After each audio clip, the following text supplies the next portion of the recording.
Welcome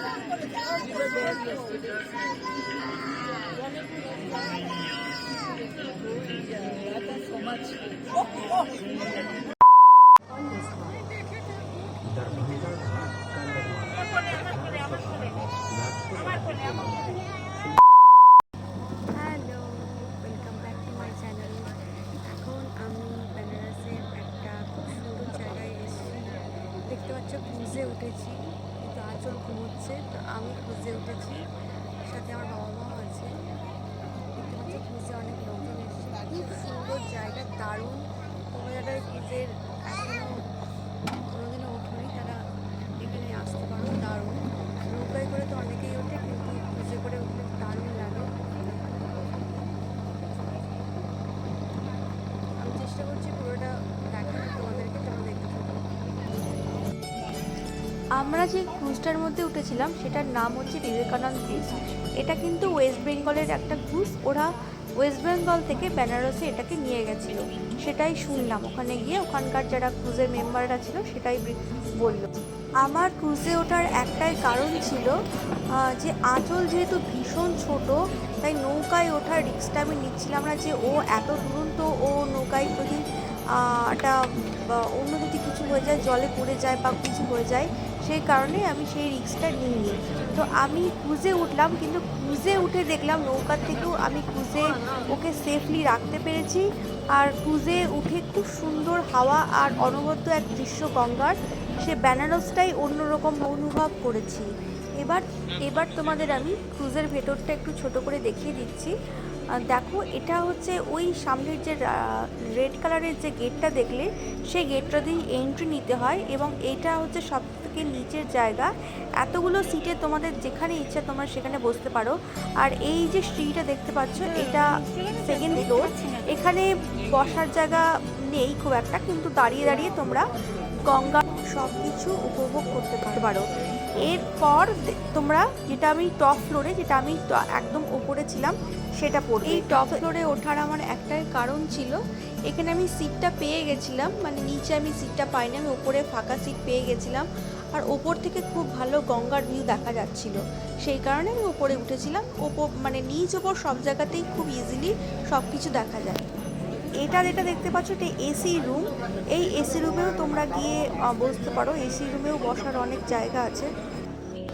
ক্রুজে online booking করার পরে তোমরা অনলাইনেই দেখবে নিজেদের সমস্ত কিছু ডকুমেন্টস পেয়ে গেছো, সেটা কিন্তু ক্রুজে এন্ট্রি করার সময় সেগুলো তোমাদের নামগুলো ওরা চেক করে নেবে। নামগুলো চেক করে নেওয়ার পর বিবেকানন্দ ক্রুজটার মধ্যে কিন্তু কোনো নিজস্ব সিট নাম্বার নেই, তোমার নিজের যেখানে ইচ্ছা তুমি সেখানে বসতে পারো। আমি বসেছিলাম একদম টপ ফ্লোরে, একদম উপরে। আর গঙ্গার হাওয়াটা আমি ভীষণ অনুভব করেছি, আর দারুণ লেগেছে। মানে দিনের বেলা বিকেলবেলা তো একটা ব্যাপার আছে, কিন্তু সন্ধেবেলার যে পরিবেশটা, সেটা কিন্তু একদমই অনবদ্য ছিল। তো তোমরা অবশ্যই কিন্তু নৌকা তো অবশ্যই ঘুরবে, তোমরা নৌকাতে তো বেনারসে এসে অবশ্যই সবাই ওঠো, কিন্তু এই ক্রুজটাতেও একবার উঠে দেখো, যে এটা কিন্তু একটা অন্যরকম ফিলিং। এই ক্রুজে উঠতে গেলে বা যে কোনো ক্রুজে উঠতে গেলেই তোমাকে অনলাইন বুকিং করতে হবে। অনলাইন বুকিং করে তোমরা ক্রুজের সিট বুক করতে পারবে। আর সে অনলাইনে যে বুকিং যা প্রসিডিওর আছে, সেগুলো যদি তোমরা জানতে চাও, তাহলে আমাকে কমেন্ট বক্সে অবশ্যই কমেন্টে জানিও। তোমরা দেখতেই পাচ্ছ, কোনো বাচ্চাকে নিয়ে গেলে এখানে সেফলি রাখা যাবে, এবং চারিদিকটা কিন্তু পুরোটাই ঘেরা। তো ওদের পড়ে যাওয়ার বা ওরা যদি ঝুঁকে যায়, সেগুলোর কোনো ভয় নেই। আর প্রচুর লোকজন, প্রচুর অন্য আদার্স অনেকে বাচ্চা নিয়েও গেছিলো, কাজেই অনেক লোকজনের মাঝে আমার কোনো অসুবিধা হয়নি ওকে ঠিকঠাক করে রাখতে।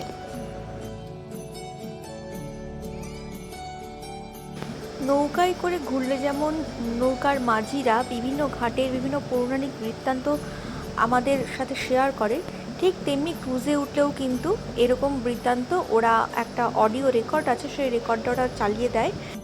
ওই রেকর্ডে কিন্তু হিন্দি এবং ইংরাজি দুটো ভাষাতেই ঘাটের পৌরাণিক বৃত্তান্তগুলো পুরোটাই শেয়ার করে। তো তোমাদের কোনো অসুবিধা হওয়ার কথা নয় এই বৃত্তান্তগুলো জানতে।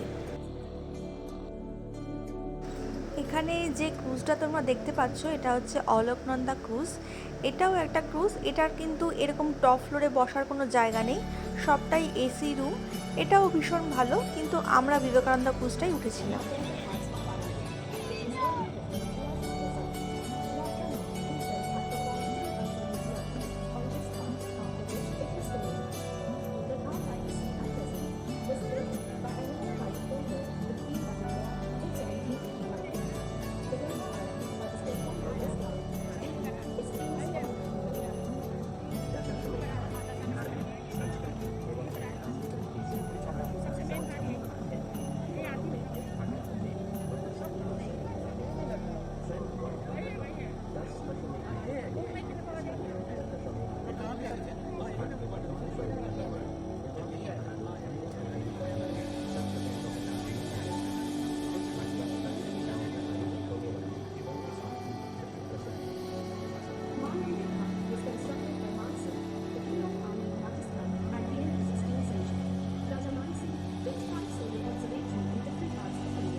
এখন তোমরা দেখতে পাবে যে বেনারসের শ্মশান।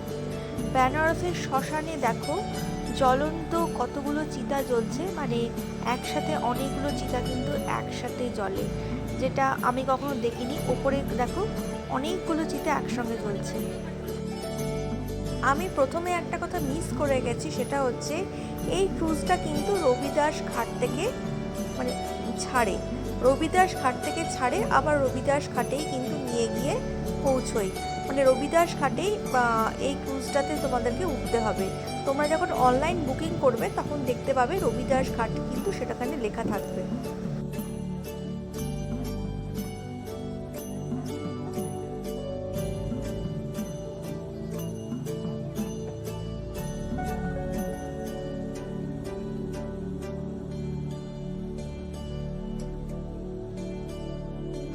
এখানে কিন্তু বিকেলের চা, কফি এবং হালকা স্ন্যাক্সের ব্যবস্থা আছে, তোমরা সেগুলো এনজয় করতে পারো। আর মানে ঢুকতেই জলের বোতলগুলো তো তোমাদের দিয়ে দেবে, কাজে বিকেলটা কিন্তু সম্পূর্ণ মনোরমময় ওরা তৈরি করে দেয়। যে ওয়াশরুমের দরকার হয় সেটাও কিন্তু এখানে আছে, কাজে কোনো রকমের অসুবিধা হওয়ার কথা নয়। এবার ধীরে ধীরে সন্ধে হচ্ছে। বিকেলের যে আমরা গঙ্গার ভিউটা দেখেছিলাম, রাতের ভিউটা কিন্তু আরও সুন্দর, মানে সন্ধ্যাবেলাকার ভিউটা, চারিদিকে আলোয় আলো। আর এটা মানে দিনের বেলার যে গঙ্গার বৃত্তান্তর সাথে ছিল সেটা তো ছিলই, কিন্তু রাত্রেবেলা আবার যখন আমরা ব্যাক করছিলাম তখন চারিদিকের আলোগুলো জ্বলছিল, সেটার দৃশ্যটা কিন্তু অনবদ্য ছিল। আরেকটা উপরি পাওনা হচ্ছে এই ক্রুজের উপর থেকেই কিন্তু গঙ্গার আরতিটা তোমরা পুরোপুরি ওরা দেখাবে। মানে ক্রুজটা একদম গঙ্গার আরতির সামনে যেখানে হয় সেখানে নিয়ে দাঁড় করাবে, তোমরা ক্রুজের থেকেই গঙ্গার আরতিটা পুরোটা দেখতে পাবে।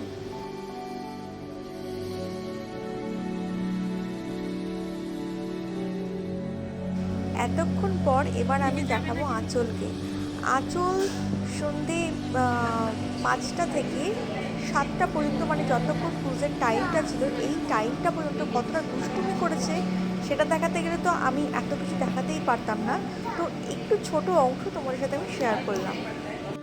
এবার দেখো গঙ্গার ঠিক ঘাটের কাছে ক্রুজটা নিয়ে গেছে, আর একটু কাছে নিয়ে যাবে, নিয়ে যাওয়ার পর যে গঙ্গা আরতিটা হয় সেটা পরিষ্কার দেখা যাবে। তো এটা একটা উপরি পাওনা ছিল। তো আজকে আমার ভিডিওটা এইটুকুই। ক্রুজে উঠে খুব সুন্দর আমি একটা বিকেল একটা সন্ধ্যা উপভোগ করেছি। তো তোমরা চাইলে ক্রুজে আসতে পারো, সাথে নৌকো ভ্রমণও করতে পারো। তো আমি একবার বলবো যে ক্রুজটাও তোমরা একবার উঠে দেখতে পারো। তো আজকের মতো এইটুকুই, টাটা, বাই বাই।